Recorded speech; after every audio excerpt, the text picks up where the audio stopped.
Prior to departure on board the MV Ocean Grand, a steering gear test is conducted to ensure the steering gear and rudder respond to bridge and local controls so the ship can safely navigate.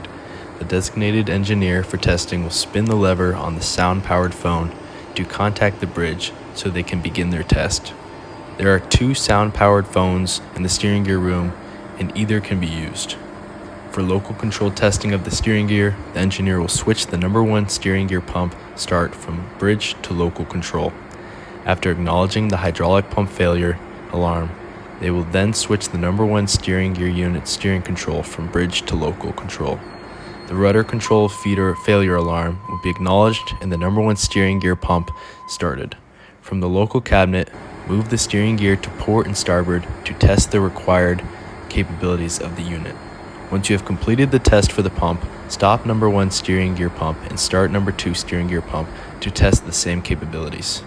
Once completed and the number 2 steering gear pump is off, the prior 2 controls can be switched back to local from bridge and the alarms can be cleared. The bridge will power on the number 1 steering gear pump and use it to turn the rudder 35 degrees, both to port and starboard, to test the full movement of the rudder.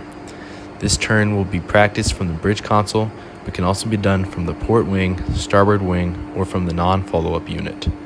There are hydraulic rams attached to the steering gear in which the pump pushes the hydraulic oil in order to turn the rudder. When the test with steering gear pump number 1 is completed, the bridge will repeat the test, this time with only the number 2 steering gear pump.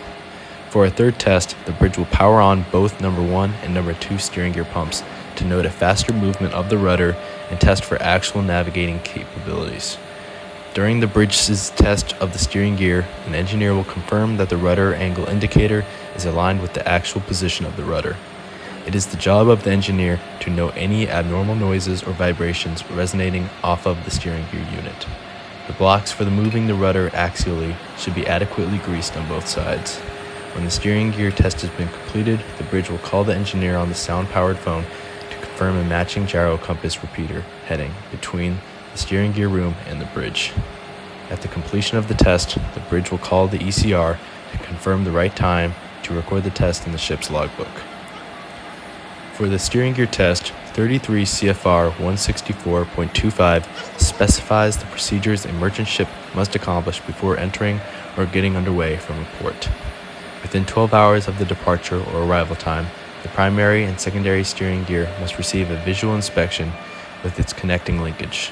Systems that need to be checked are the remote steering gear control system, the steering positions on the navigating bridge, a main steering gear from an alternative power supply, the rudder angle indicator in relation to the rudder's actual position, the remote steering gear control system power failure alarm, remote steering gear power unit failure alarm, and the ability for the rudder to meet the required turning capabilities.